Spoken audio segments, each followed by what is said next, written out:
ठीक है। तो बाय द वे इन दोनों में डिफरेंस देखेंगे एंड थोड़े सा और ब्रीफिंग में डिस्कस करेंगे, ठीक है, इकोनॉमी को, एंड अपकमिंग पार्ट्स में आपको और कॉन्सेप्चुअल क्लैरिटी दिलाएंगे हम लोग, ठीक है।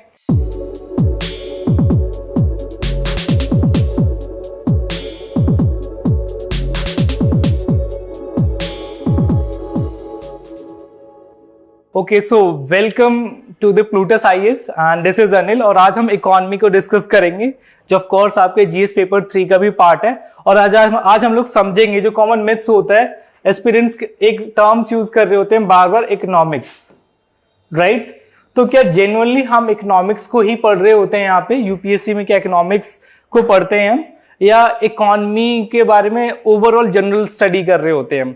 ठीक है। तो बाय द वे इन दोनों में डिफरेंस देखेंगे एंड थोड़े सा और ब्रीफिंग में डिस्कस करेंगे, ठीक है, इकोनॉमी को, एंड अपकमिंग पार्ट्स में आपको और कॉन्सेप्चुअल क्लैरिटी दिलाएंगे हम लोग, ठीक है। सो बाय द वे इकोनॉमिक्स क्या है? एक सब्जेक्ट है।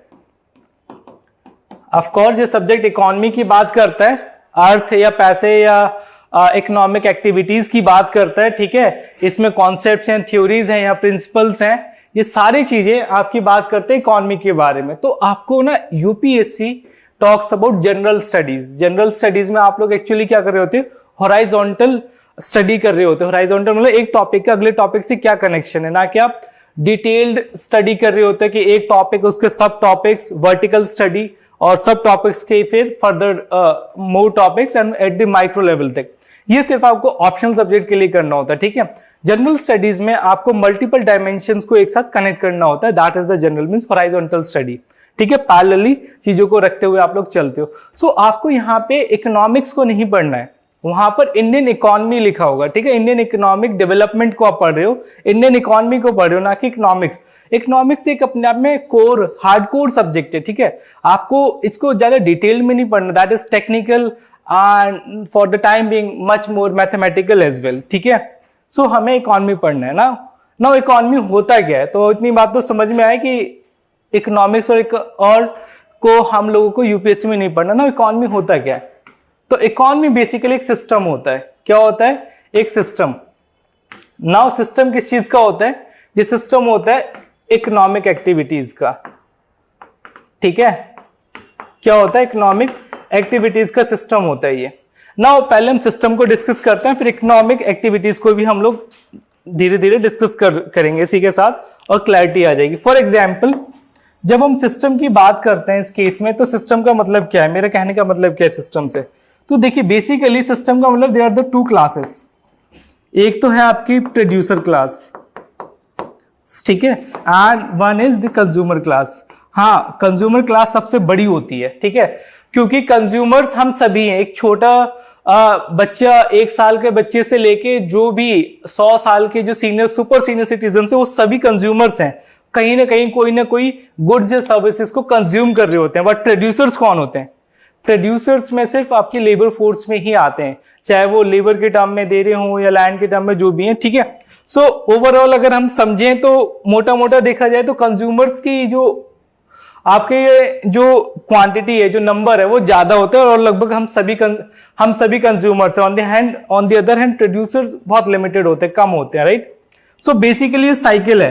प्रोड्यूसर्स क्या करता है? गुड्स एंड सर्विसेज को किसको सप्लाई करता है? कंज्यूमर्स को। On the other hand consumers क्या करते हैं? कंज्यूमर्स जो हैं अपने एंड पे सप्लाई करते हैं प्रोडक्शन एक्टिविटीज में यूज होने वाले रिसोर्सेज को, ठीक है। तो ये क्या सप्लाई करते हैं? रिसोर्स। कौन से रिसोर्स? प्रोडक्शन के रिसोर्स। बाय द प्रोडक्शन में 4 टाइप के मेजर रिसोर्स होते हैं। One is the land, labour.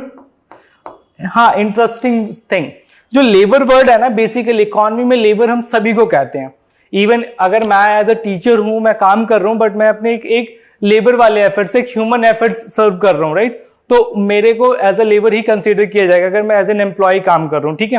So labour, then capital, and the last thing is entrepreneurship, means जो इन सभी को मैनेज करता है, ठीक है। एंटरप्रेन्योरशिप। ये चारों जो रिसोर्सेज हैं, ये कंज्यूमर क्लास से निकल के ही प्रोड्यूसर्स के पास आते हैं इन डिफरेंट वे में। एंटरप्रेन्योरशिप, ठीक है। तो ये सारे रिसोर्सेज यहां से यहां जाते हैं इन एक्सचेंज में। जो प्रोड्यूसिंग हाउस होता है, प्रोडक्शन हाउस, वो क्या करता है? गुड्स एंड सर्विसेज कंज्यूमर्स को देता है। तो जो ये सिस्टम है, ये पूरा सिस्टम ही आपका इकोनॉमी कहलाता है, ठीक है। इसमें अब इस सिस्टम में जो बीच में सपोर्ट एक्टिविटीज होती हैं वो होती हैं आपकी बेसिकली, अब यहां पे इस सिस्टम में जो सपोर्ट एक्टिविटीज हैं वो आपके पास क्या है, यहां पे एक्टिविटीज वो है आपके पास एक्सचेंज एंड डिस्ट्रीब्यूशन। ये एक्टिविटीज यहां पे सपोर्ट करती हैं इस सारे सिस्टम को, ठीक है। इतनी बात आपको क्लियर है।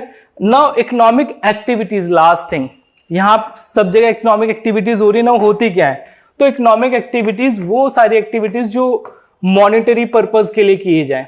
सर मॉनेटरी पर्पज के लिए तो हम लोग भीख भी मांगते हैं, तो क्या वो भी आपकी इकोनॉमिक एक्टिविटी में कंसीडर किया जाता है? नहीं। मॉनेटरी एक्टिविटीज का मतलब है मनी के लिए जो एफर्ट्स किए गए आपके, इसका मतलब है कि उसके अगेंस्ट आपने या तो कोई गुड्स प्रोड्यूस की है या फिर कोई सर्विस को प्रोड्यूस किया है। अगर आपके द्वारा किए गए एफर्ट से या तो कोई गुड्स या कोई सर्विस में आपका कंट्रीब्यूशन है, चाहे आप लैंड सप्लाई कर रहे हो या फिर लेबर खुद के अपने एफर्ट्स लगा रहे हो उस चीज को प्रोड्यूस करने में, या फिर आप कैपिटल दे रहे हो या आप मैनेज कर रहे हो उन सभी चीजों को एज एन एंटरप्रेन्योर, तो आप एक्चुअल में इकोनॉमिक एक्टिविटी कर रहे हो, ठीक है। और जितनी ज्यादा इकोनॉमिक एक्टिविटीज होंगी उतनी बड़ी इकोनॉमी होगी।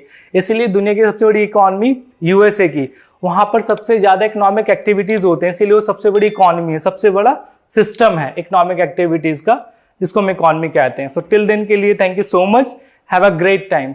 आई होप आपको बेसिक अंडरस्टैंडिंग हुई होगी। अपकमिंग टाइम में हम और भी चीजें समझेंगे। Till then good bye.